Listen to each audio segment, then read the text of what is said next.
Hello, love. So happy to be back. I know, ladies, I'm really into the 200s. Can you even believe it? I can't even imagine myself when I'm like in the three and the 400s. Every episode, I'm going to just be like, can you believe it? I know, ladies. I'm very proud of this podcast. It's been a lot of time and a lot of work because I want to put this work out into the world. And it's so important for me to help women all over the world learn how to live their absolute best lives in a body that they love. And all of my coaches, my entire team, our back end team, everyone is so committed. Our volunteer bosses, everyone is so committed in that support of all of our ladies. So today is a special episode because I have three of my coaches on, and I wanted to bring them on. They've all been in maintenance 2+ years, and they are learning how to live in maintenance. And I want to talk about maintenance. I've been in maintenance now for a good long while. And I remember thinking, like coming to this space where I was like, okay, this is the weight that I like.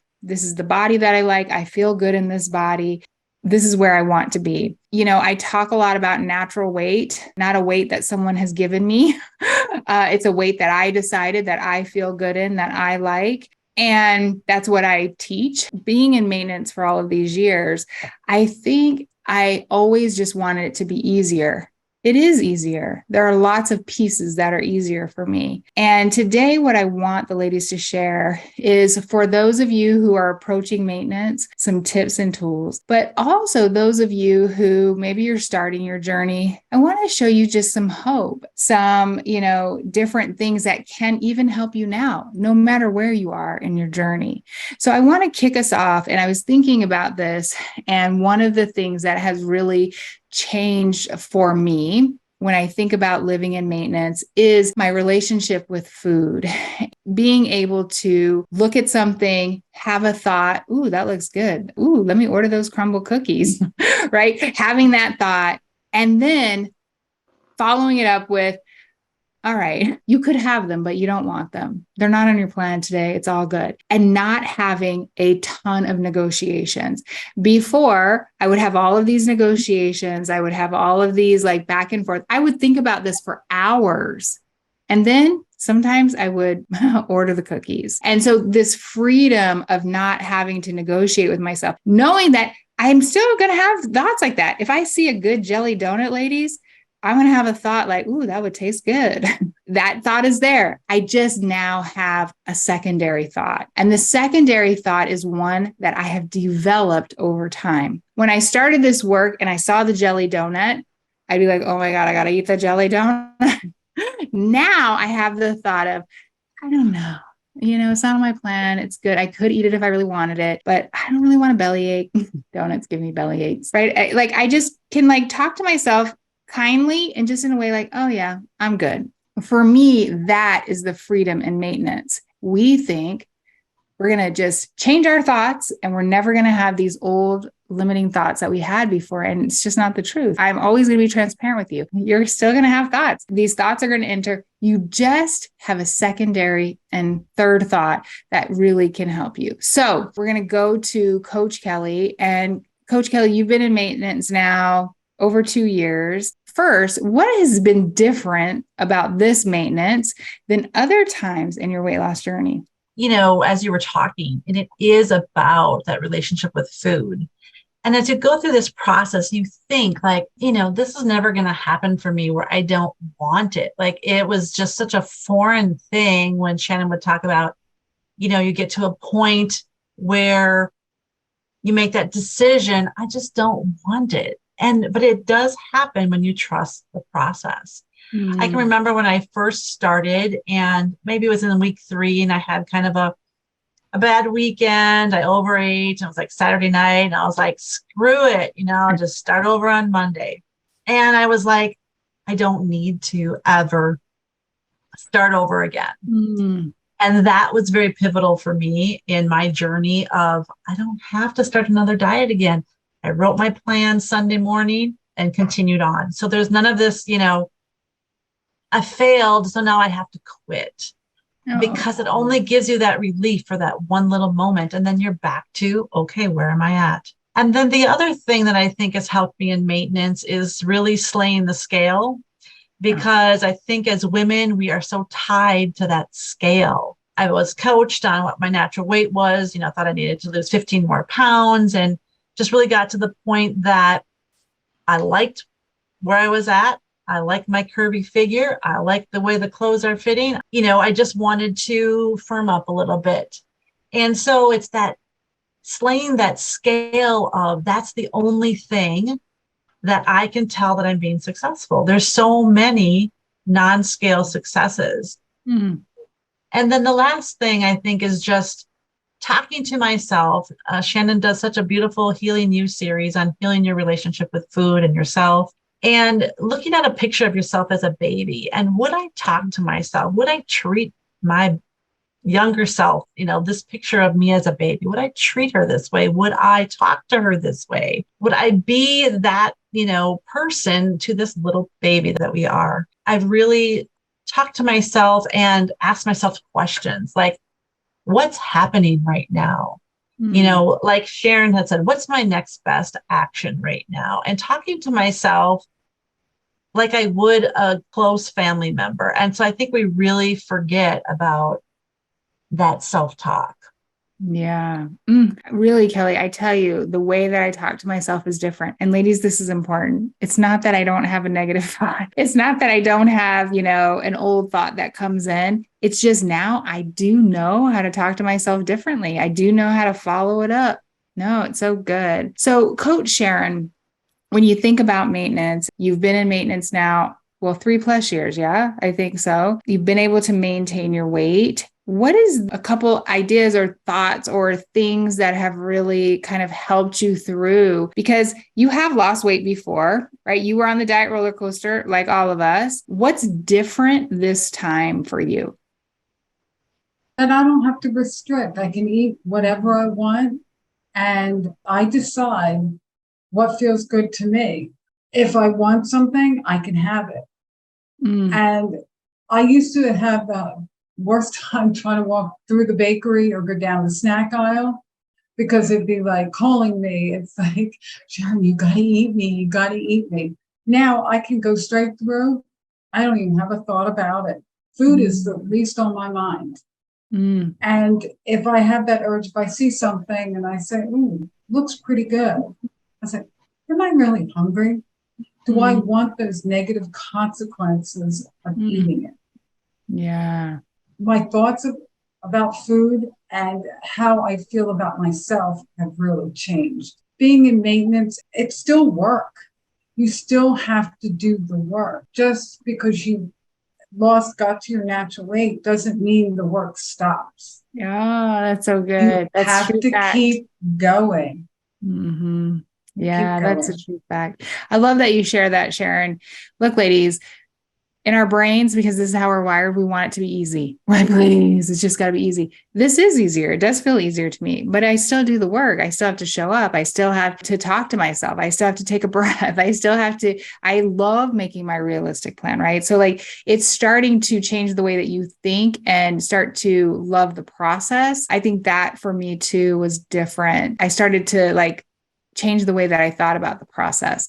Oh, a realistic plan. Oh my gosh, it's so great. I don't have to have drama about food. I love it. Ooh, I can put cookies on my plan. I love it. So again, it's just changing the way that you think. So Coach Dana, you've been in maintenance now. Have you hit 2 years?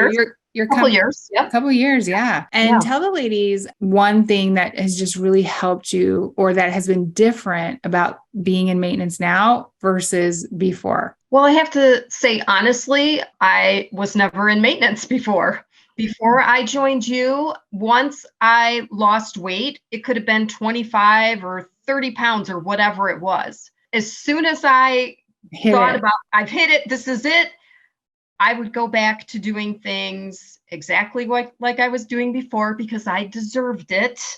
I've lost this weight, so I would eat a little extra. I would leave my medical weight loss meetings and head straight on over for the bakery and grab a donut because I had all week to work that back off. And I just had these thoughts up here, like you guys were saying, you could have a thought about something and then the negotiations would start, man. And it wouldn't even matter that I had just had an ice cream. If I saw this place and I was by it and I wanted, like, I would have to go get an ice cream. It wouldn't even matter that I'd already eaten breakfast, lunch, dinner, had ice cream. It would just be a thought loop in my head. I could not stop. Oh, And then I found you. And then I started doing this work. And then I started losing weight and changing my thoughts. And then I lost my weight and I felt really good in my body. And I talked to you about it. And I said, hey, this feels really good to me. It's kind of natural. I'm just hanging at this weight and I think I like it. And you said, all right, yeah, you pick the number. So yeah, I do the work like Sharon said, but being an allowance, we don't restrict. So I can have things in my house. We have treats here for the grandkids.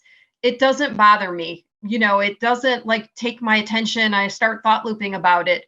It's there. Yep, it's there. I can have it if I want it. I can put it on my plan. I don't want it, so I'm not going to do it. But I do the work and I still slip up at times. There's times where we're just human. It's how we're wired and we can fall off the rails too, so to speak. We can have a bad day or whatever. But I've got these tools and I just know, get it. Here we go.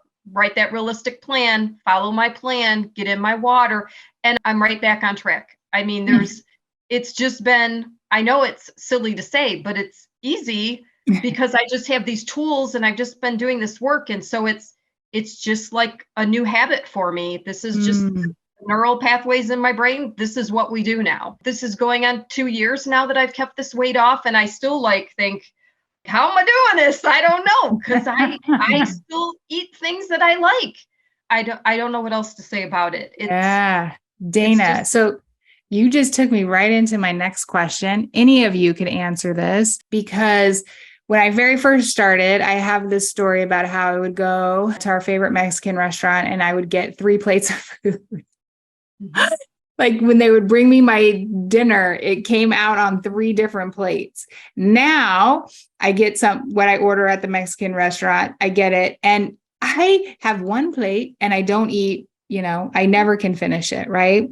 And it's so funny. We went to Mexico on vacation and we were coming back in the airport and I was hungry and we walked into a convenience store, the airport, holy camole, right? And I saw a Milky Way and I was like, Milky Way. So this Milky Ways, there's a story I won't go into, but my mother, she wasn't a sugar addict, but she loved them. And so I was like, oh, I want a Milky Way. So I grabbed them. I bought the Milky Way and it's so funny. I ate like a bite or two and I was like, I don't know, this is kind of stale. I don't know. It didn't taste really good. And so it's so funny because I was just cleaning out one of our suitcases and I'd taken all the clothes and all the stuff out, but I remembered I had some trash in this bag that I was carrying. And I pulled out and I was like, oh my gosh, there's the Milky Way.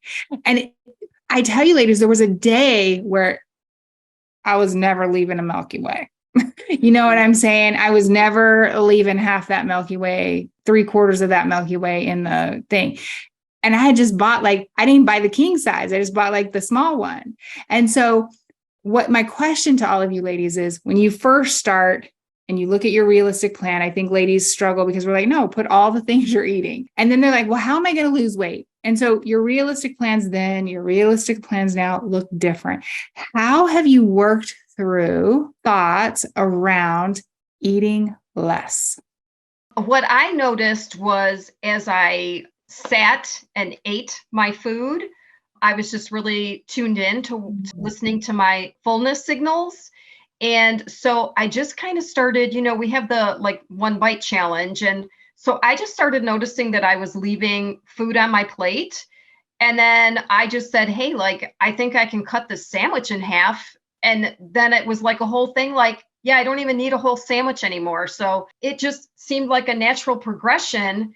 It wasn't crazy thoughts about it. It was just I'm feeling good. I feel like I was hungry. And now I'm feeling good. I'm feeling satiated. And so I just stopped eating. And so I just noticed that I was cutting back a little bit. So from a full sandwich to a half sandwich, it was just kind of a natural progression. And same thing, I just, take a little bit less chips or whatever I have with my sandwich. It really didn't make me too crazy about it, but it just seemed natural to just kind of slow it down.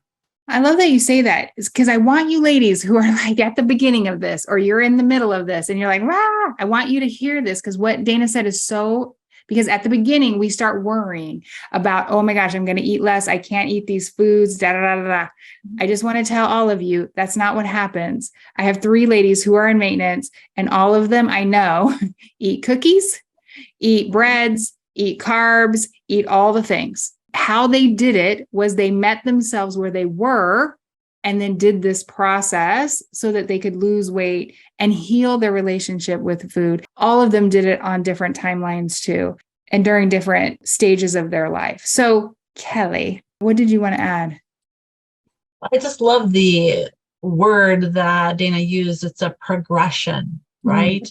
It's not, I'm going to eat everything that I want, and then tomorrow I'm cutting my food in half. It's a progression of slowly making those up levels.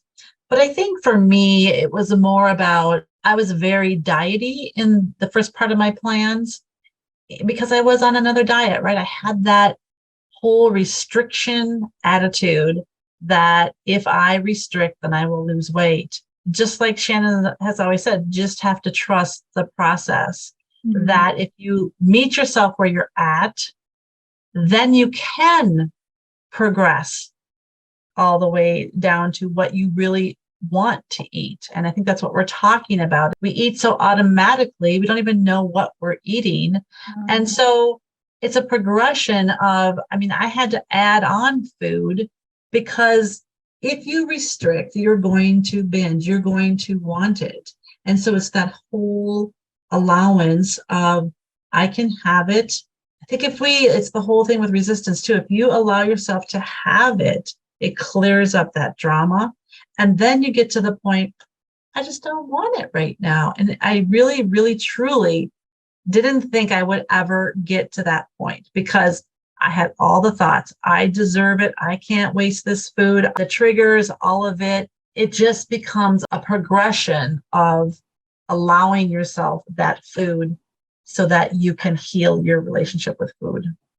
Ladies, I want you to hear everything that they're saying. Re-listen to this, because no matter where you're at in your journey, this is such gold that you are learning. And I know I got some transform bosses out there too, who think, well, if I just restrict, if I do better, if I eat less, if you do not meet wherever you're at in your journey, you're going to look back at the last week. Whatever you've eaten is how you're going to then start to continue to eat.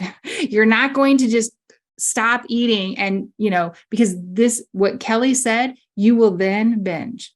You will binge. That is the diet roller coaster. And so it's such gold to know. And it's against everything anyone's ever taught you. We're going on WW.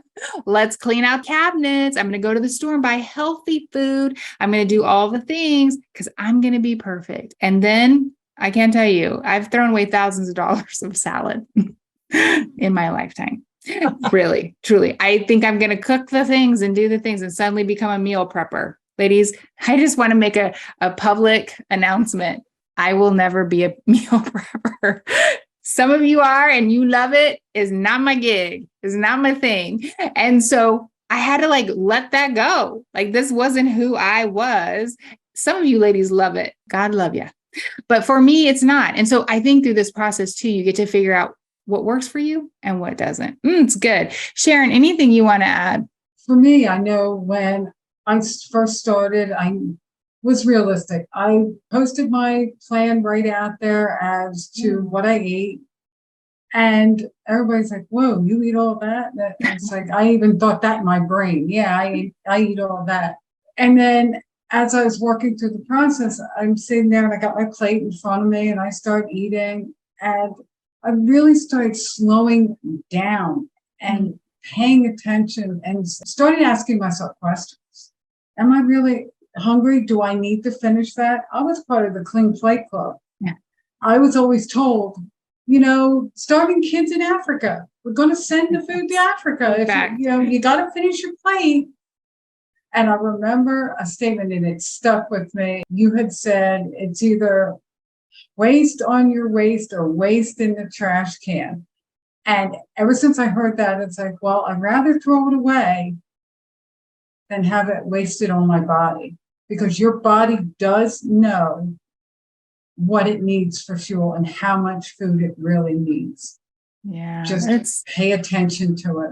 It's so good. And I think too, like, as I was listening, Sharon and Dana and Kelly, all of us as humans are emotional eaters. If you say you're not, I'm going to say, there's a rare human that at some point in their life hasn't grabbed a food or alcohol to push down a feeling. I say this because as you start to learn these tools, you want to go from I'm an emotional eater to maybe I'm an emotional eater 80% of the time. And then suddenly you want to go to I'm an emotional eater 0% of the time.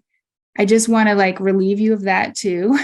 There are going to be times where you reach for something and then, you're like, oh, but you have these other tools like, okay, I'm starting to feel full. You can come back to yourself. And so this is just important. This whole process, ladies, is about just slowing it down and learning how to heal your relationship with food so that you can be in maintenance. Dana, I actually never knew that you had never been in maintenance before for a lengthy period of time. I was like that too. I was right there with you. And I tell you, ladies, we have ladies who have been in maintenance for a good bit, or they still want to lose a little more, but they've been maintaining at a weight. Maintenance is a skill, ladies. It is another skill set in your toolbox. And so learning how to level set your weight and stay without the ups and downs, that also can help you heal your relationship when it comes to the restrict, overeating, binge cycle. So all of these tools are so important. And I just want to tell you, you want to learn